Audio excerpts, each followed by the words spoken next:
I'm waiting for my husband at Logan Airport. This is many years ago, on a bright, busy day. Everyone in a suit has already boarded the plane, and I am alone, pacing, yelling into my phone, wondering where the blank my husband is. We cannot miss this flight. We have a meeting with our biggest client, this enormous cable company based in Philadelphia. You see, my husband and I run an ad agency together, and we've been married about 20 years, so this is a familiar situation. Now, my husband, he is the charming half of us as a couple. He's that guy at the party that everyone gathers around, drinks mid-sip, enthralled with whatever story he's telling. I am the worrywart half of the couple, the martyr. You know, the one who's like, no, I don't need any help. So my husband woos clients, I write ads, and that's not a bad balance for a business or a marriage. But lately, the balance has been a little off. We also have completely different relationships with time. I measure minutes by the teaspoon. That's how I keep our lives glued together. My husband, on the other hand, considers deadlines suggestions. He is always late, but never this late, and not for such an important client. I used to love that moment in flight where the tires lift off the tarmac and the whole world spills out in front of you. That ended the day we had our first child. And suddenly I'm like, oh yeah, someone needs me back on Earth. So now at the slightest bump, I grab onto the arm of my husband or whoever is sitting next to me, and I weep with relief on landing. This is all going through my head as I'm walking back and forth, and the gate attendant, that woman, has been watching me. She calls over, it's time. So I hoist on my backpack and I hand her my ticket. She scans the seating chart. Oh, we have one seat left in first class. Shall I upgrade you for free? First class? Free? I don't even know what to say when suddenly I feel my husband right behind me. See, he says, I made it. He always does. And he is all smiles and charm and no apology, as usual. First class, she says again. Yes.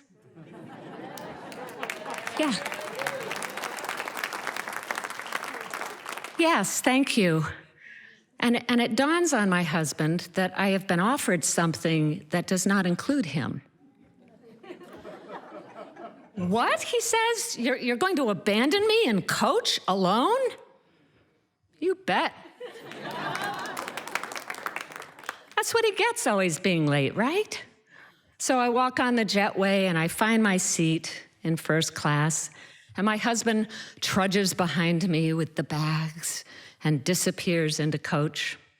The first class attendant swooshes the curtains together and secures them. Another one offers me a tray of champagne. I unfold that secret little table in the armrest, smooth out the cloth napkin, and take a glass. Psst, Len. My husband has poked his head through the curtain. He looks a little like Jack Nicholson, you know, in The Shining.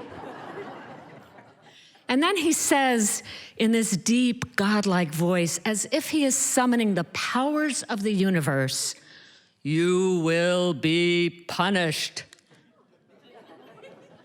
And he smiles, so I know he's teasing. And I tilt my glass at him, and the flight attendant shoo-shoos him away. I open a book and settle in. We're just outside of Philadelphia when the pilot comes on and announces that everyone should buckle up because we're headed into bumpy air. I look out the window, and sure enough, there is a wall of black clouds barreling toward us. But for once, I am not afraid, because I'm in first class. Nothing can hurt me there. I open my book again and resume reading. Bang! Was that a bomb? The plane jumps, the lights flare bright white, and then psst, go out completely. We are rocking like a tilt-a-whirl. I look over to the flight attendants for reassurance, and they look stricken. Someone is screaming. Oh, that's me. I'm screaming. Oh, I'm still screaming.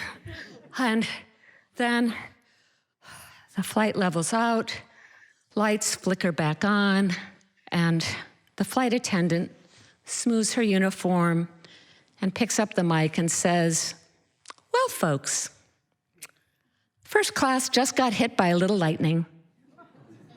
Nothing to worry about. This happens all the time."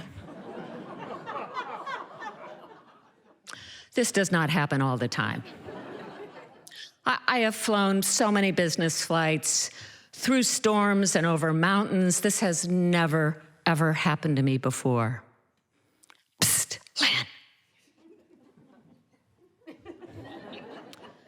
There's my husband. "See," he says, "told ya." Wow. He really does have the entire cosmos on his side. And maybe I shouldn't have taken that seat in first class. We land, and we're rolling our bags through the airport, laughing at what just happened because it was remarkable. And as he's sort of savoring the story again and going through each detail, I sense glee in his voice. He thinks I deserved what happened. And maybe I did. But not what he thinks happened. I deserved that moment of kindness that the woman at the gate offered to me. The odds of getting hit by lightning are 1 in 1,000 hours of flight time. And you know what? I feel really lucky I got hit. I survived one of my worst fears.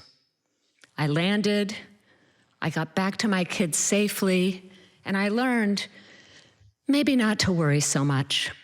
I also learned that if you're lucky and you play your cards right, some of life's lessons come with free champagne. Thank you.